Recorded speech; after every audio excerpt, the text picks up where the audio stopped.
Welcome back to Club News.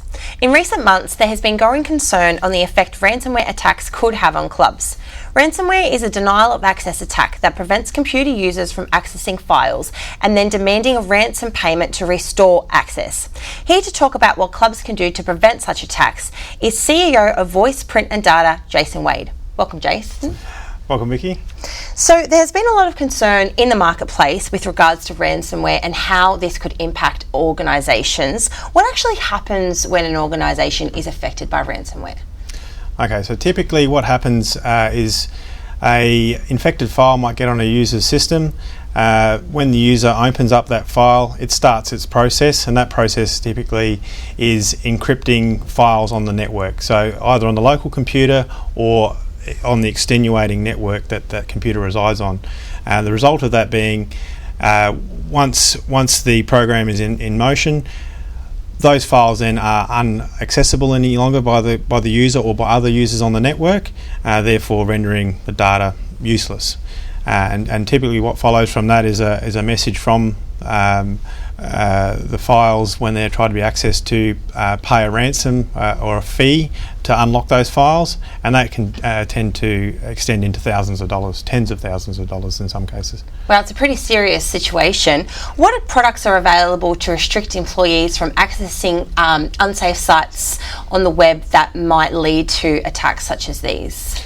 So usually we recommend a combination of a next generation firewall, which is for lack of a better word, your gateway to the internet, and through that we can instill policies on that device that will stop users from going to bad reputation sites or sites that have been blocked by the system administrators.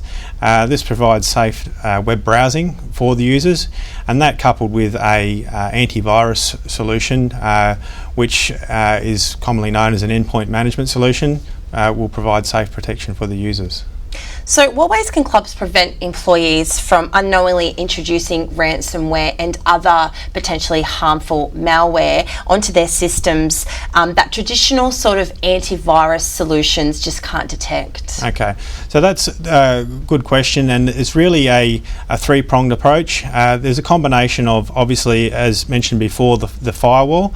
So next generation firewall systems allow multi-layer of filtering, so there's web and content filtering, there's also antivirus filtering that comes with that, and mail filtering that filters the mail that passes through these devices.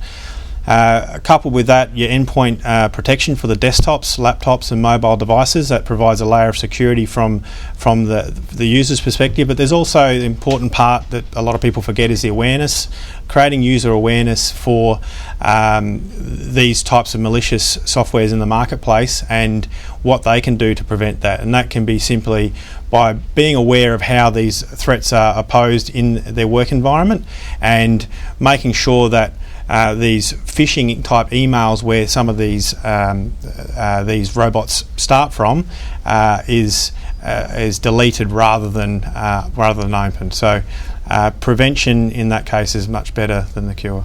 So I guess it's also about teaching staff what not to open and to notify the correct people in case something like this does come through. Absolutely. Normally a good place to start is by defining computer use policy around these types of activities and how the users of the computers engage with their IT team. So what about backup? How would organisations know if they're adequately protected in the case of a system failure, especially when it's around important data to the organisation, so point of sale data, corporate data? What can they sort of do? Okay, so a lot of organisations surprisingly don't really know what's happening with their backups. We find a lot of companies that we talk to know that there is a backup, however they're not sure if it works, if they can rely on it in the case of emergency.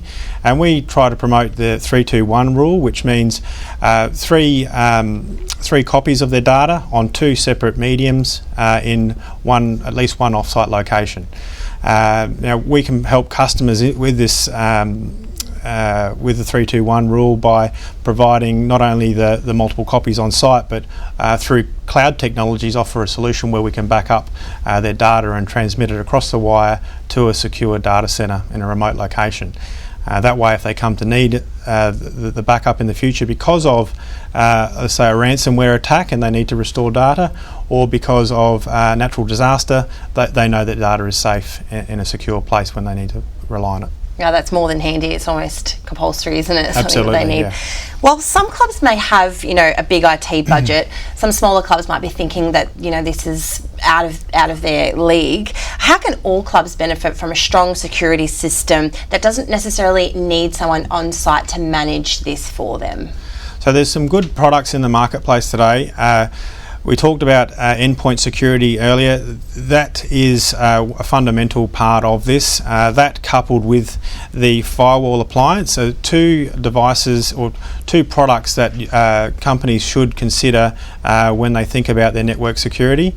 It's very important to make sure that not only you're protecting what's coming into the business, but you're also protecting how the users may transmit potentially harmful data through USB media, through CD-ROM backups and backup storage devices that are introduced to the network. Endpoint management will protect the computers from being infected by those types of malware activity. Okay, that's good to know. What other ways can clubs look to protect their IT environment in an all-encompassing whole of business approach? So to take away the headache of looking after an IT environment, all the products, line of business applications associated with it, and obviously we've talked about security, we promote heavily these days is a transition to a cloud environment, and what that offers for customers looking to do that is a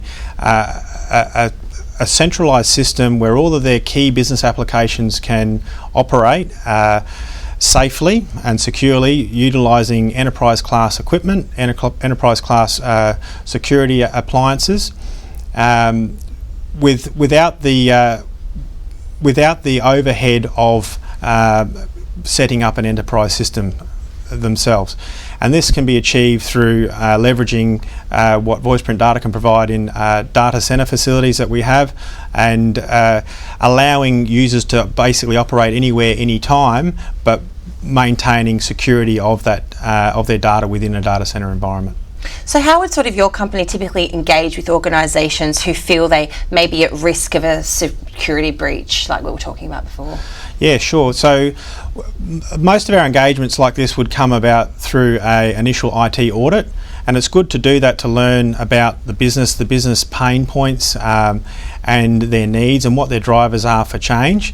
And through that exercise, we can look at the technical aspects as well as how the business uses its technology and what parts of technology that they might not be using that they could benefit from. So we'll typically engage and conduct that audit, and we'll come back with a proposal for the client to with some recommendations and a roadmap for the next 12, 18, 24 months with regards to their IT systems. It's really insightful and important information, so thanks so much for joining us today, Jason. Thank you, Vicky.